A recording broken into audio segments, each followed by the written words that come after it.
28 મોક્ષમાળા શિક્ષા પાઠ 100મો પાઠ. એમાં પરમ કૃપાળુ દેવ જણાવે છે, શીર્ષક છે મનોનિગ્રહના વિઘ્ન. શિક્ષા પાઠ 100 મનોનિગ્રહના વિઘ્ન. મનોનિગ્રહ એટલે મનને વશ કરવામાં આવતા વિઘ્નો. મનને વશ કર્યા વગર વ્યવહાર સિદ્ધિ કે પરમાર્થ સિદ્ધિ થાય નહીં, અને વશ કરવામાં આવા વિઘ્નો નડે છે. તે 18 વિઘ્નો પરમ કૃપાલ દેવ અત્રે જણાવશે. મનોનિગ્રહના વિઘ્ન એટલે મનરૂપી જાણે ઘોડો છે. વિવેચનમાં એમ કે છે, મનરૂપી ઘોડો, તેને કેવી રીતે વશ કરવો? તો કે મનરૂપી ઘોડાને જ્ઞાનરૂપી લગામ વડે વશ કરો. જ્ઞાને બાંધ્યું મન રહે, પણ ગુરુ વિણ જ્ઞાન ન હોય. સદગુરુ વગર જ્ઞાન હોય નહીં, અને જ્ઞાન વગર મનરૂપી ઘોડો વશ ન થાય.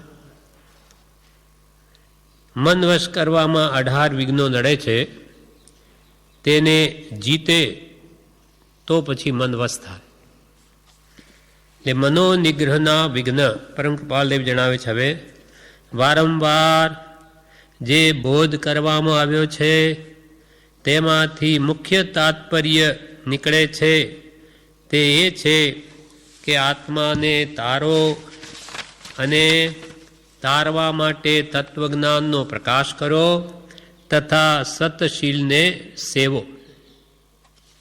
કૃપાલદેવ કહે કે વારંવાર જે બોધ કરવામાં આવ્યો છે, જ્ઞાની પુરુષોએ જે બોધ કર્યો, કે આ મોક્ષમાળામાં પરમ કૃપાળુ દેવે જે બોધ કર્યો, તેમાં મુખ્યપણે તેનું તાત્પર્ય આ નીકળે, સાર આ નીકળે કે તમારા આત્માને તમે તારો, એને જન્મ મરણથી મુક્ત કરો.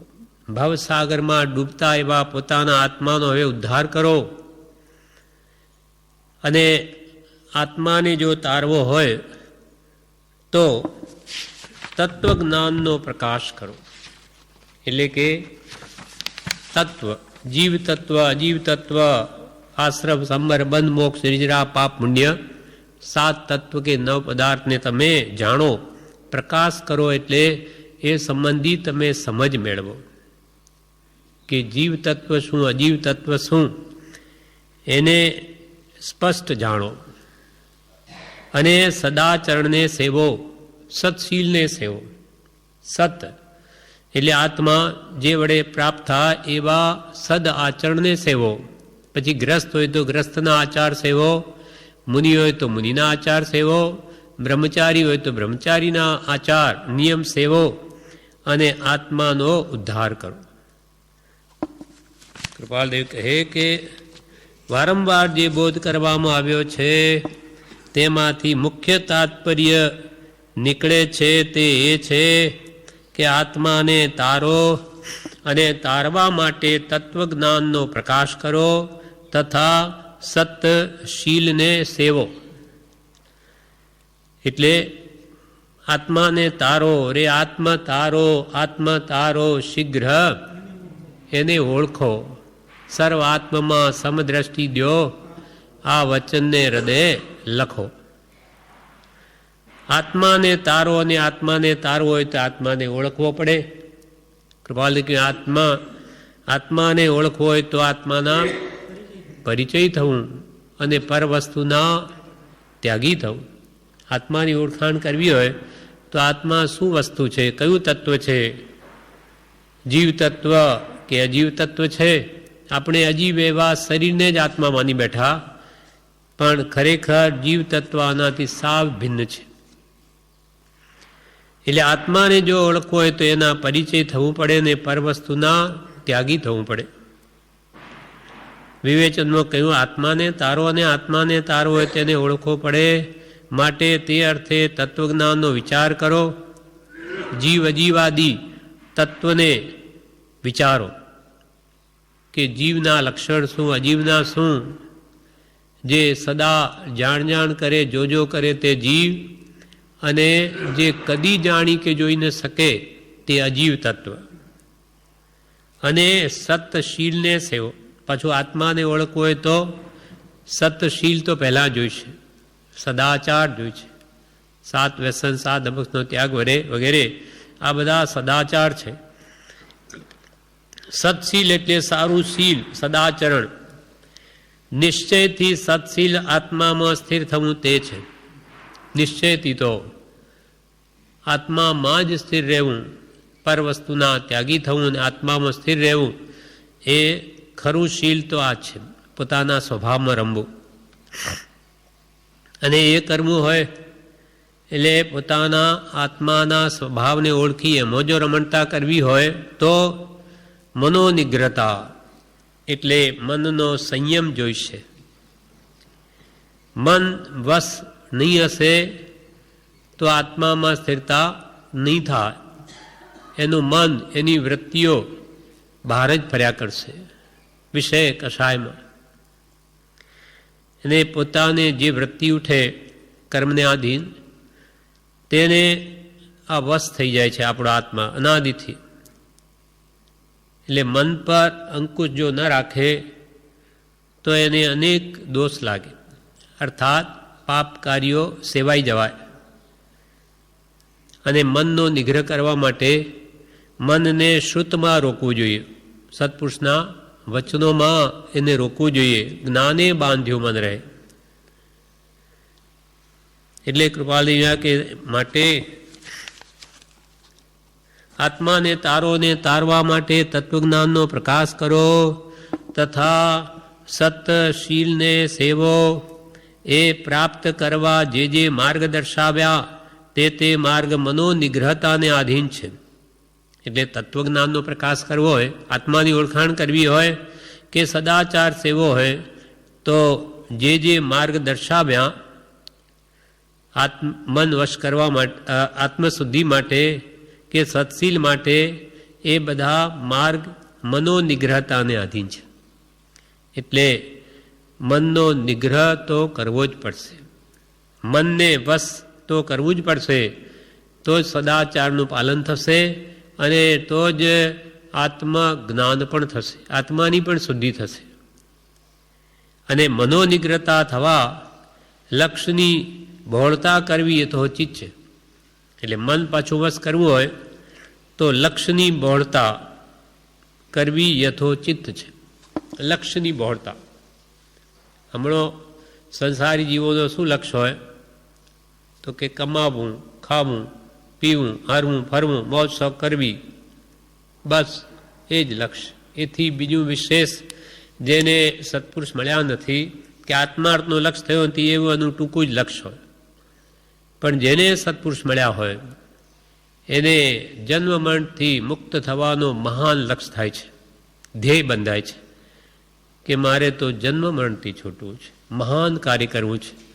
તો એ લક્ષ્યની બહોળતાથી, તો હવે એ લક્ષ્યની સિદ્ધિ માટે એને સદાચરણમાં આવવું પડે, મનનો નિગ્રહ કરવો પડે, આત્માની ઓળખાણ કરવી પડે, તો જે એનો ધારેલો લક્ષ્ય સિદ્ધ થાય. એટલે કૃપાલદેવ કહે કે તત્વજ્ઞાનનો પ્રકાશ કરો ને સત્શીલને સેવો. અને સત્શીલ અને તત્વજ્ઞાન મેળવવા માટે જે માર્ગ દર્શાવ્યા તે માર્ગ મનોનિગ્રહતાને આધીન છે, મનને વશ કરવું પડશે. અને મન નિગ્રહ કરવા લક્ષ્યની બહોળતા કરવી યથોચિત છે. લક્ષ્ય વિશાળ બનાવો. અને લક્ષ્યની બહોળતામાં વિઘ્નરૂપ પાછા નીચેના દોષ છે. માનો કે મનને વશ કરવા જીવ નિર્ણય કરે કે મારે તો ઉત્તમ જન્મ મરણથી મુક્ત થવારૂપ કાર્ય કરવું છે, તો એનામાં પાછા અનેક વિઘ્નો છે. તે કયા કયા? તો કૃપાલ કે 18 દોષ છે. 18 વિઘ્નો એને આડા આવે. વિવેચનમાં કે છે લક્ષ્યની બહોળતા એટલે ખાવું પીવું એ ટૂંકું લક્ષ્ય છે, નીચે ઢાળે જવું સહેલું છે.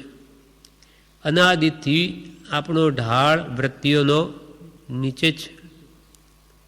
પાણી નાખ્યું કે નીચે ઢાળે જ જાય, એમાં એને કંઈ કરવું ન પડે. તેમ અનાદિની વિષય કસાયવાળી વૃત્તિઓ હોવાથી એનો મનનો ઢાળ નીચે જાય જ. હવે વૃત્તિઓને સદવૃત્તિઓ કરીને આત્મકલ્યાણ કરવું હોય તો પુરુષાર્થ કરવો પડે. એ જ પાણીને ઉપર ચડાવવું હોય તો પંપ લગાડવો પડે, મોટર લગાડવી પડે, પણ નીચે ઢાળે જવામાં કંઈ જોર ન કરવું પડે. એમ લક્ષ્યની જો બહોળતા કરે તો એને મન વશ કરવું પડે. લક્ષ્યની બહોળતા એટલે ખાવું પીવું, હરવું ફરવું, મોજ શોખ કરવી એ સંસારી જીવનો ટૂંકો લક્ષ્ય છે. નીચે ઢાળે જવું સહેલું છે. ઉત્તમ પુરુષો ઉત્તમ વસ્તુની ઈચ્છા કરે છે, અલ્પ તુચ્છ વસ્તુથી રાજી થતા નથી. ઉત્તમ પુરુષો તો ઉત્તમ વસ્તુ ઈચ્છે, આવા તુચ્છ ભોગાદી ઇન્દ્રિય ક્ષણિક સુખોમાં રાજતા નથી. અલ્પ તુચ્છ વસ્તુથી રાજી થતા નથી. મોક્ષ માટે જન્મ્યા છીએ તેનો વિચાર કરવો તો લક્ષ્યની બહોળતા થાય. મોક્ષ, મુક્તિ, સર્વ દુઃખથી આ માનવ દેહથી જે મળી શકે છે એના માટે જન્મ્યા છીએ એવો જો લક્ષ્ય બાંધે, એટલે કે મહાન કામ કરવા લક્ષ્ય બાંધે તો એ પ્રમાણે કાર્ય કરે તો એને લક્ષ્યની બહોળતા થઈ. એટલે મોક્ષ પ્રાપ્તિરૂપ મહાન કાર્ય કરવામાં એને જે વિઘ્ન નડતા હોય તે પછી દૂર કરવા પડે. એ બહોળતામાં વિઘ્નરૂપ 18 દોષ નીચે જણાવ્યા છે. હવે કૃપાલદેવે પહેલો દોષ મન વશ કરવામાં બાધક, તે છે આળસ. આળસ શું ઉતાવળ છે, કરીશું, હજુ કંઈ આજના આજ થોડા મરી જવાના છે. હજુ તો જુવાન છીએ, વૃદ્ધ થઈશું, બીમાર પડીશું ત્યારે કરી લઈશું, હમણાંથી શું.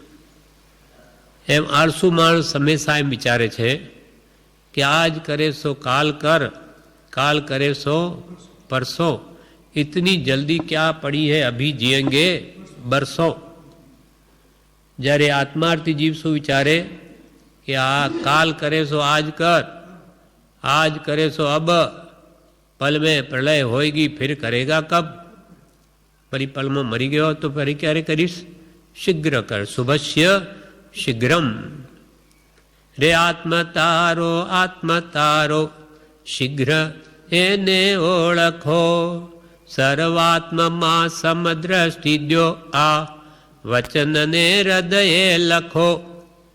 સર્વાત્મમાં સમદ્રષ્ટિ દ્યો આ વચનને હૃદયે લખો. સર્વાત્મમાં સમદ્રષ્ટિ દ્યો આ વચનને હૃદયે લખો. લખો બ્રહ્મચારી કે લખો એટલે ટંકોત્કીર્ણવત કરો.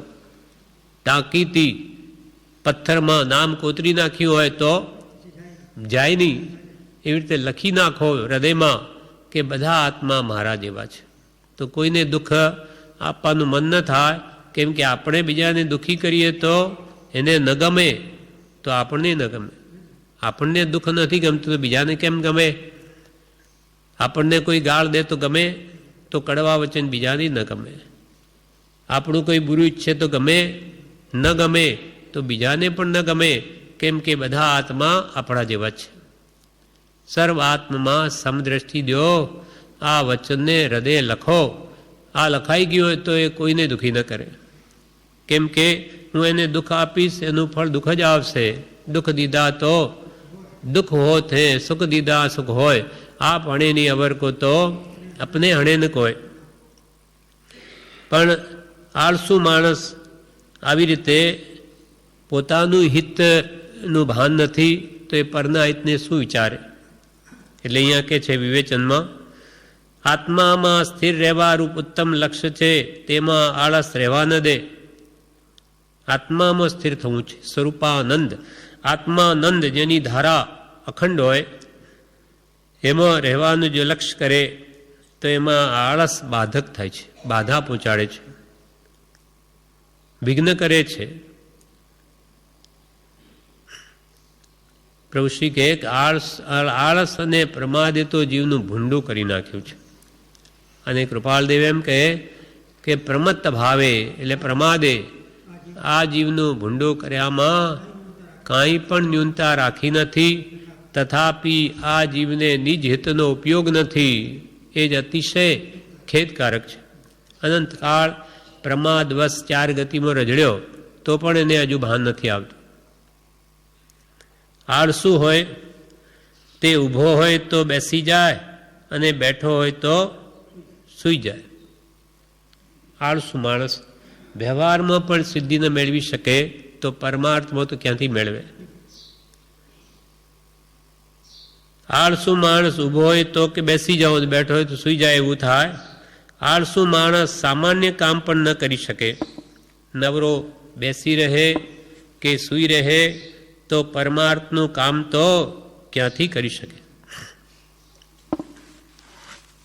એક દ્રષ્ટાંત આપ્યું છે 8 દ્રષ્ટિમાં ઈશ્વરજી મહારાજે. 4થી દ્રષ્ટિમાં હું પામ્યો સંશય નહીં જી, મૂર્ખ કરે એ વિચાર. આળસુ આ ગુરુ શિષ્યનો જી, તે તો વચન પ્રકાર મન મોહન જીનજી, મીઠી તારી વાણ. એટલે કે મને કોઈ શંકા નથી, હું જે સમજું છું તે બરાબર છે એમ મૂર્ખ હોય તે વિચાર કરે છે. પણ કંઈક વસ્તુ બીજાને પૂછે તો એ શંકા સમાધાન થાય. પણ મને કોઈ શંકા જ નથી, હું જે સમજું છું બધું બરાબર છે. એ મૂર્ખ છે. અને તે તો આળસુ એવા ગુરુ અને શિષ્ય જેવો એનો વચનનો પ્રકાર થયો. ખબર કંઈ નથી અને બધું જાણું એમ કહે. આ દ્રષ્ટાંત કે છે અહીંયા. આળસુ ગુરુ શિષ્ય કેવા હતા? તો કે કોઈ અન્ય દર્શની ગુરુ શિષ્ય બહુ આળસુ હતા. તેઓ નગરીની બહાર એક મઢીમાં ઝૂંપડીમાં પડી રહેતા. ગામમાં એકાદ ઘેર ફરી ભિક્ષા લાવે અને થોડું ઘણું મેળવી પેટ ભરીને પડ્યા રહે. પાસે ઉડવા પાથરવાનું પણ ક્યાંથી હોય? એટલે પોષ મહિનાની ઠંડી ઠાર પડવા લાગ્યો એટલે એક દિવસે ટાઢ બહુ પડી. એટલે ગુરુ શિષ્ય થરથર કંપતા ભિક્ષા મળી ન મળી કે તુરત ગામથી આવી અને પોતાની મઢી એટલે ઝૂંપડીની બહાર જ સૂઈ ગયા. બહાર જ. અને પાછલી રાતે જાગ્યા ત્યારે નેત્ર ઉઘાડવા જેટલો પણ ઉદ્યમ કર્યા વિના, આંખો પણ ઉઘાડી નહીં 2 જણે. અને ગુરુએ શિષ્યને એમ પૂછ્યું કે શિષ્ય ટાઢ બહુ લાગે છે, માટે હું ઝૂંપડીમાં છું કે બહાર છું? ગુરુએ શિષ્યને પૂછ્યું. આંખ બેની બંધ છે. ગુરુએ શિષ્યને પૂછ્યું કે આ ટાઢ બહુ વાય છે એટલે હું ઝૂંપડીમાં છું કે ઝૂંપડીની બહાર છું? ત્યારે શિષ્ય શું કહે? શિષ્ય પણ એવો આળસુ હતો એટલે બંદર નેત્રે ઢાંકેલે મુખે તે બોલ્યો, આપણે ઝૂંપડીમાં જ છીએ.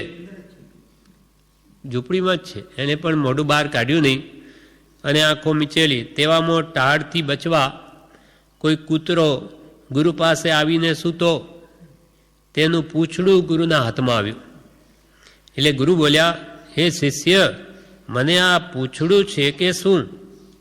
ત્યારે શિષ્ય બોલ્યો, એ તો તમારી કાછડીનો છેડો છે, માટે હવે બોલ્યા વિના છાના માના પડી રહો. એ સવાયો એનો શિષ્ય. ગુરુ કહે શું આ કૂતરું ટાઢથી બચવા તે પથારીમાં આવીને સૂતું પાસે, એટલે શું આ મારે પૂંછડું ફૂટ્યું છે કે શું? ગુરુએ કહ્યું. ત્યારે શિષ્ય પણ આ બંધ આંખે બોલ્યો કે આ તો તમારે ધોત્યું, કાછડી એટલે એનો છેડો છે, એટલે છાના માના પડ્યા રહો બોલ્યા વિના. એમ અજ્ઞાનને આળસમાં સૂઈ રહેલા તે ગુરુ શિષ્ય પ્રાતઃકાલે હિમ પડવાથી ઠરીને મરણ પામ્યા. એમ જે આળસુ હોય તે પોતાની મતિ કલ્પનાએ કુતર કરે, પોતાથી વધારે જાણનારને પૂછે નહીં, તેમજ આગળ ભણવાનો પણ ઉદ્યમ કરે નહીં, તેથી તત્વ પણ પામે નહીં. એવો એક બીજા 2 ગુરુ શિષ્ય હતા આળસુ. એ પણ ઝૂંપડીમાં સુતાય વળી. એટલે ગુરુએ શિષ્યને કહ્યું કે શું બહાર વરસાદ આવે છે? ઊંઘમાં એટલે આંખોમાં મીચેલી. ત્યારે શિષ્ય કહે કે હમણાં જ બિલાડી બહારથી આવી છે, એ પલળેલી નથી, માટે વરસાદ નથી. તેટલામાં થોડી વાર થઈને પછી વળી ગુરુ કે આ દીવો ઓલવી નાખજે. તો કે તમે આંખ મીચી દો એટલે દીવો ઓલવાઈ ગયો. એટલામાં ફરી ગુરુએ કહ્યું કે ઢાળ બહુ આવે છે, આ બારણું બંધ કરી દો, બંધ કરી દે શિષ્યને કહ્યું. ત્યારે શિષ્ય કહે આ 2 કામ મેં કર્યા, હવે આ 3જું કામ તમે જ કરી લો. જેવા ગુરુ તેવા ચેલા. આ બધા આળસુ, એવા જ ફરી 2 આળસુ એવા હતા, આપણને કલ્પનામાં ના આવે એવા હોય, કર્મને આધીન. એટલે 2 જણા એક આંબાના ઝાડ નીચે સૂતા હતા. તેમાંથી એક ઉપરથી કેરી પડી. એટલે પેલો એક જણે સૂતો સૂતો બાજુમાં થઈને ઘોડસવાર જતો હતો, એને બોલાવ્યો કે અરે ભાઈ અહીંયા આવો, હું તો બહુ સંકટમાં છું. એટલે પેલો ત્યાં આવ્યો. એટલે ભાઈ બોલો શું કામ છે? તો કે આ કેરી ઉપરથી પડી છે ને, એને મને બહુ ભૂખ લાગી છે, એનો રસ મારા મોઢામાં નીચોવી આપો ને. એને વિચાર આવ્યો કે આ આટલો આળસુ, ભૂખ લાગી, કેરી બાજુમાં પડી અને એને મોઢામાં ચૂસી નથી શકતો અને મને કે રસ નીચોવી આપો. એટલામાં એના બાજુમાં જે બીજો સૂતો હતો આળસુ, 2 મિત્ર, પેલો બોલ્યો, આંખો બંનેની મીચાયેલી છે. પેલો કે અરે આ તો એટલો બધો આળસુ છે કે આ એક કૂતરું મારું મોઢું ચાટતું હતું, ત્યારે પણ આ પાસે સૂતો હતો, છતાં એ કૂતરાને એણે નહીં કાઢ્યો. કૂતરું મોઢું ચાટે પોતાનું, અને કે આ બાજુમાં સૂતો ને મારે મને કૂતરું ચાટે તો એ આ બાજુમાં સૂતો, છતાં પેલા કૂતરાને એણે નહીં કાઢ્યો. ત્યારે ઘોડસવારે જાણ્યું કે આ 2 આળસુના પીર છે, એની શું સેવા કરવી, બંને નકામા માણસો છે. એમ મહાપુરુષો કહે આવા આળસુ લોકો સામાન્ય કામ પણ ન કરી શકે, નવરા બેસી રહે, સૂઈ રહે તો પરમાર્થનું કામ તો ક્યાંથી કરી શકે? આત્મકલ્યાણ તો ક્યાંથી સાધે? માટે જીવનમાં આળસ ન જોઈએ, હંમેશા પુરુષાર્થ જોઈએ. કંઈ ને કંઈ મનને ઉત્તમ કામમાં રોકી જ રાખવું. કેમ કે મન નવરું બેઠું નખો જ વાળે. એટલે કંઈ ને કંઈ કામ, ભક્તિ, સ્વાધ્યાય. એક બહેનને બ્રહ્મચારીજીએ એવું કીધેલું, એ કે શું કરો? તો કે હું તો 12 વાગે જમીન સૂઈ જાઉં, પછી 5 વાગે ઉઠું. તો એને કહ્યું કે તારે દિવસે સૂવું નહીં. તો કે કંઈ કામ ન હોય તો પછી શું કરું? ન હોય તો બાજુના પાડોશીનું પણ કામ કરજે, પણ સૂઈશ નહીં. કરવાની ભક્તિ કે સ્વાધ્યાય છે, પણ એવું કરીશ માં, તો પછીથી એને છોડી દીધું. એમ મહાપુરુષો કે ગમે તે રીતે આ એક આળસ મહાશત્રુ છે, તેને કોઈ રીતે પણ રોકવો જોઈએ અને હંમેશા મનને ઉદ્યમશીલ બનાવવું, તો મન પણ એમાં લાગેલું રહે અને બીજા ખરાબ વિચાર આવે નહીં તો મન વશ ન થાય. એટલે પહેલો દોષ મન નિગ્રહ કરવામાં આળસ, તેને આવી રીતે રોકવો. જ્ઞાને બાંધ્યું મન રહે. બીજો દોષ છે અનિયમિત ઊંઘ, સમયસર ઊંઘ લેવી.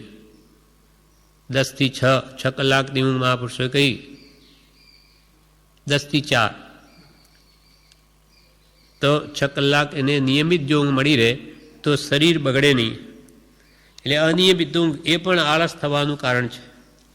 એટલે આળસુ માણસ ગમે ત્યારે ઊંઘે. રાત્રે નિયમિત બરાબર ઊંઘ ન આવી હોય તો સુસ્તી રહ્યા કરે, અને એ સુસ્તી જ આળસ છે કે જેથી એને કામ કરવાનું ઉમંગ ન થાય, ઉત્સાહ ન રહે.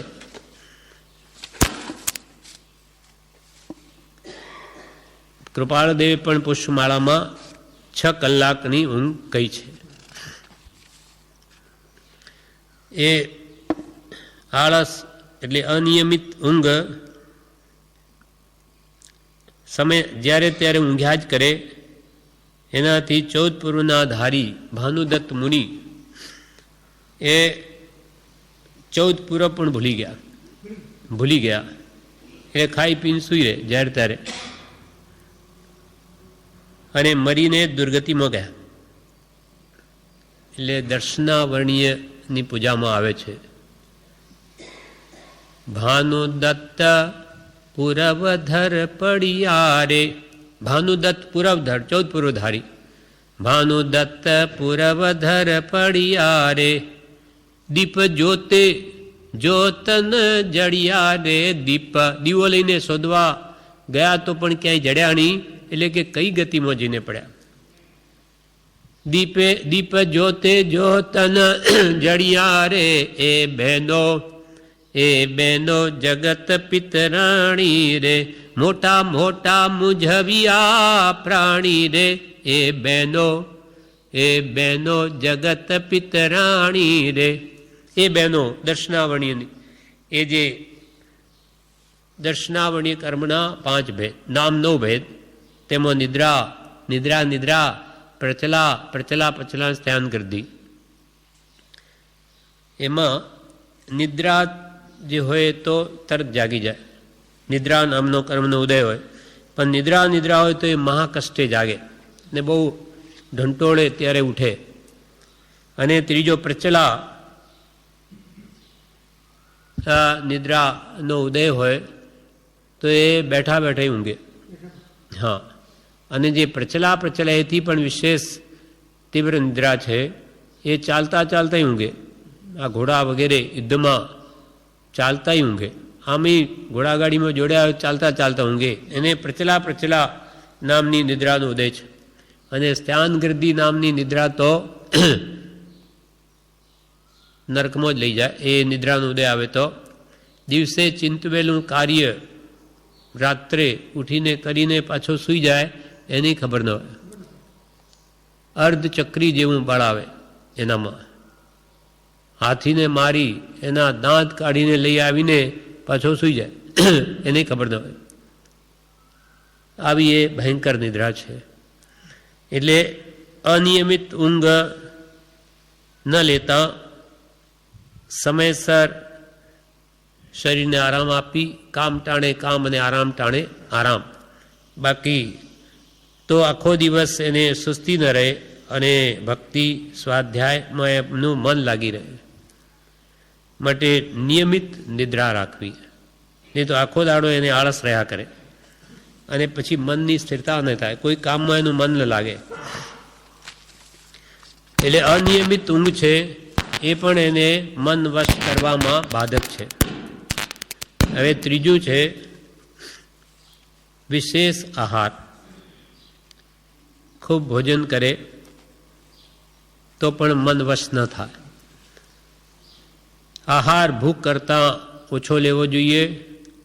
તેને બદલે ભૂખ કરતાં જો વધારે આહાર લે તો પેટ ભારે થાય, આળસ આવે, શ્વાસ ઓછો લેવાય અને અતિમાત્રા એને આહાર કહે છે, અતિમાત્રા આહાર. તેથી બ્રહ્મચર્યની વાળનો પણ ભંગ થાય અને મન જ્યાં રાખવું હોય ત્યાં ન રહે. એટલે વિશેષ ખાવાથી શક્તિ નથી આવતી, પાચન થાય એટલી જ આવે. પણ સ્વાદવશ માણસ વિશેષ ભોજન કરી લે છે ને એનું પરિણામ ઘણું ખરાબ આવે, અજીર્ણ થાય. માણસ ઓછું ખાવાથી નથી મરતો, પણ વધારે ખાવાથી તો ઘણા મરી ગયા છે.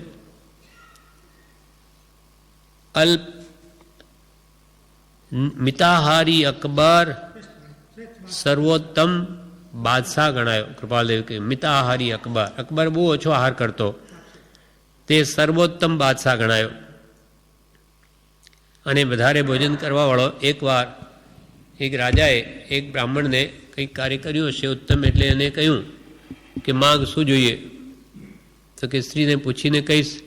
એ સ્ત્રીએ કહ્યું કે આપણે કોઈ ગામ બામ માગવાની, આપણે તો આપણે જમાડે બધાને એક સોના મોર આપે, એટલે આપણને એક સોના મોરથી બીજું કામ નીકળી જાય.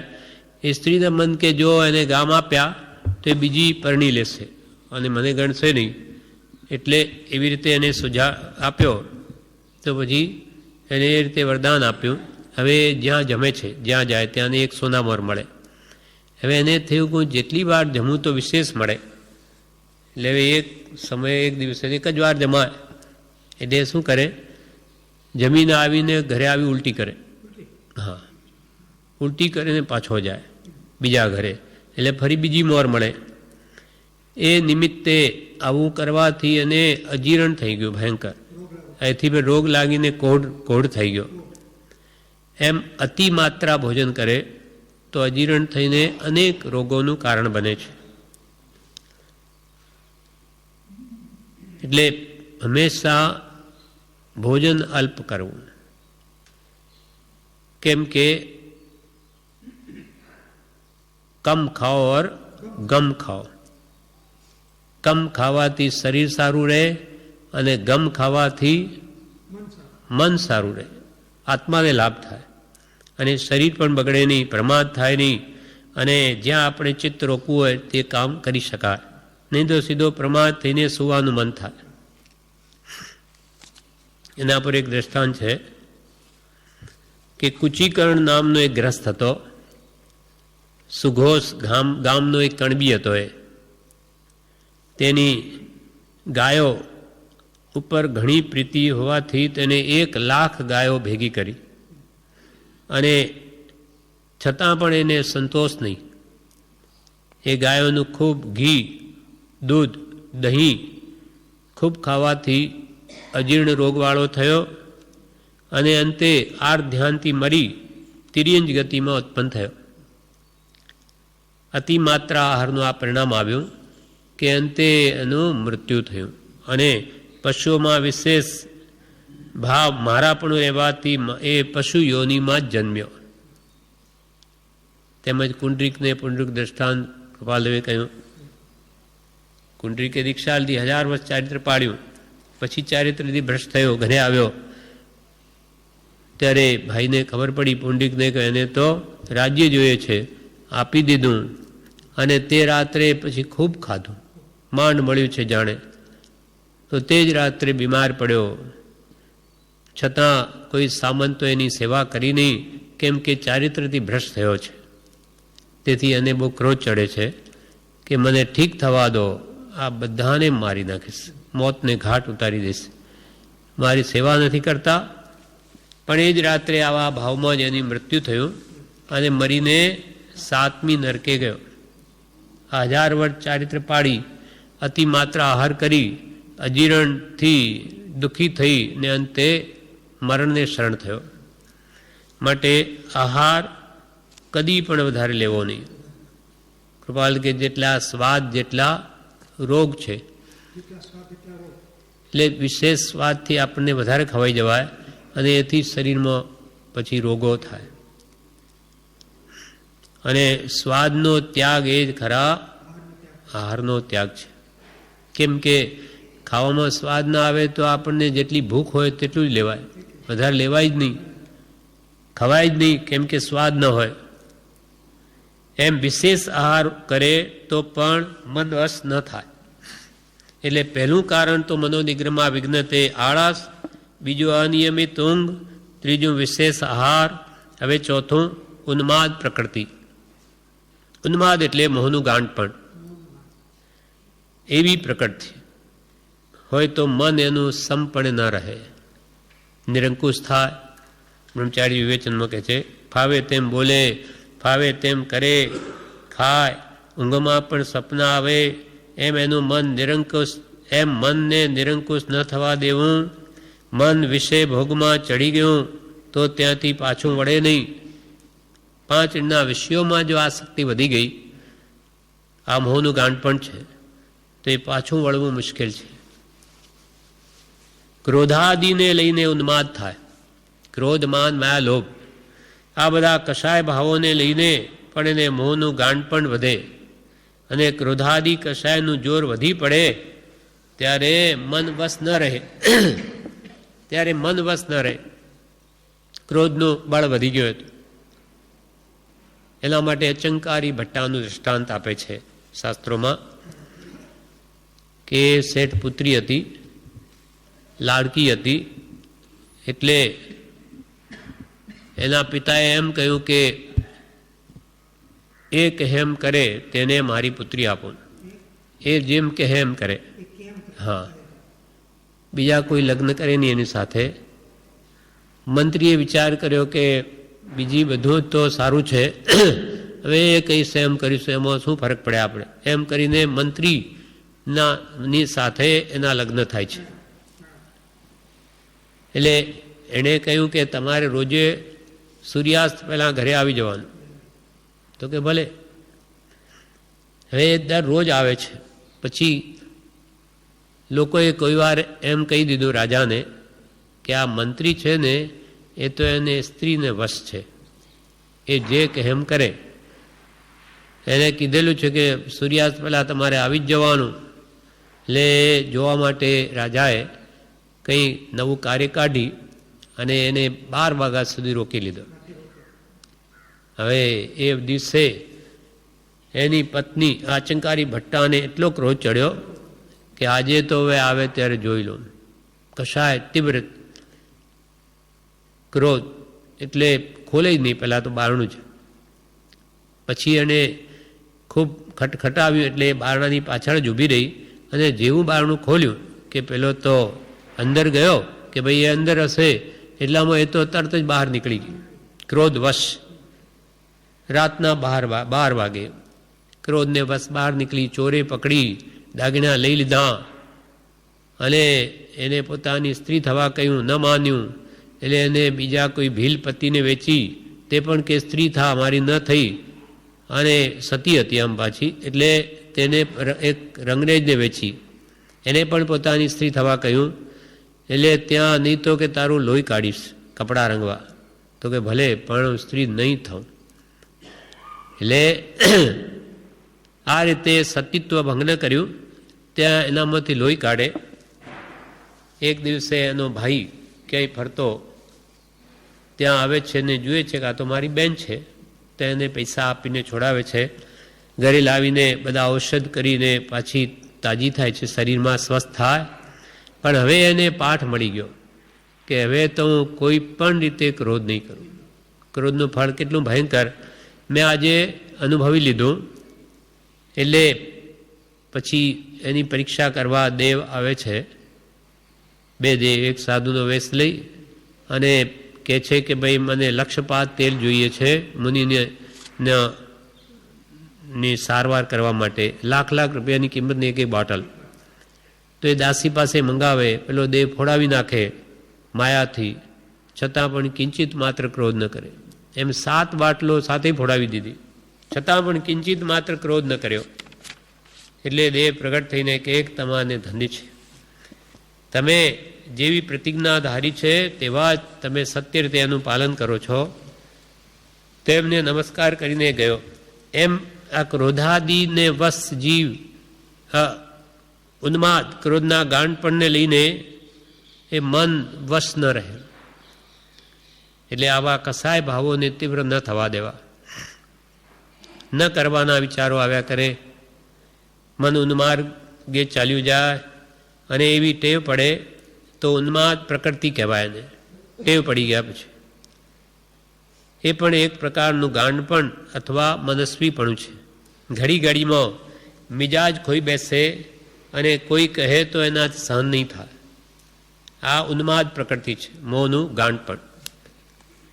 અને આવા જો ક્રોધાદિ કશાયની તીવ્રતા હોય અથવા 5 ઇન્દ્રિયના વિષયોમાં વિશેષ આસક્તિ હોય તો મન વશ ન રહે. એનું મન 5 ઇન્દ્રિયના વિષયોમાં જ ભરે કે ક્રોધાદિ ક્રોધમાં માયા લોભાદિને વશપણે આત્મચિંતન કે ધ્યાન ન કરી શકે. માટે કહે છે કે આ પણ મનોનિગ્રહ કરવામાં એક મોટું દૂષણ છે. એટલે મોહનું ગાંડ પણ વધવા નહીં દેવું. 5 ઇન્દ્રિયના વિષયો પ્રત્યે આસક્તિ ઘટાડવી, મંદ વિષય ને સરળતા, સહ આજ્ઞા, સુવિચાર, કરુણા, કોમળતાદિ ગુણ પ્રથમ ભૂમિકા ધાર. આ પ્રમાણે આળસ, અનિયમિત ઊંઘ, વિશેષ આહાર અને ઉન્માદ પ્રકૃતિ, આ 4 મનોનિગ્રહતા થવા અથવા લક્ષ્યની બહોળતા થવા અથવા મોક્ષ પ્રાપ્તિ અર્થે આ વિઘ્નરૂપ બધા દોષોને નિવારવા. આવા કુલ 18 દોષ છે. માયા, પ્રપંચ 5, અનિયમિત ઊંઘ, અકરણીય વિલાસ, માન, મર્યાદા ઉપરાંત કામ, આપ વડાઈ, તુચ્છ વસ્તુથી આનંદ, રસગારવ લુબ્ધતા, અતિભોગ, પારકું અનિષ્ટ ઈચ્છવું, કારણ વિનાનું રળવું, ઝાઝાનો સ્નેહ, અયોગ્ય સ્થળે જવું, એકે ઉત્તમ નિયમ સાધ્ય ન કરવો. આ 18 પાપસ્થાનક જ્યાં સુધી ક્ષય થવાના નથી ત્યાં સુધી આ 18 વિઘ્નથી મન પણ વશ થવાનું નથી. એટલે બાકીના જે 4 આપણે આજે જોયા, બાકીના 5થી એનો વિસ્તાર બ્રહ્મચારીજીએ વિવેચનમાં સમજાવ્યો છે, જે આપણે આવતીકાલે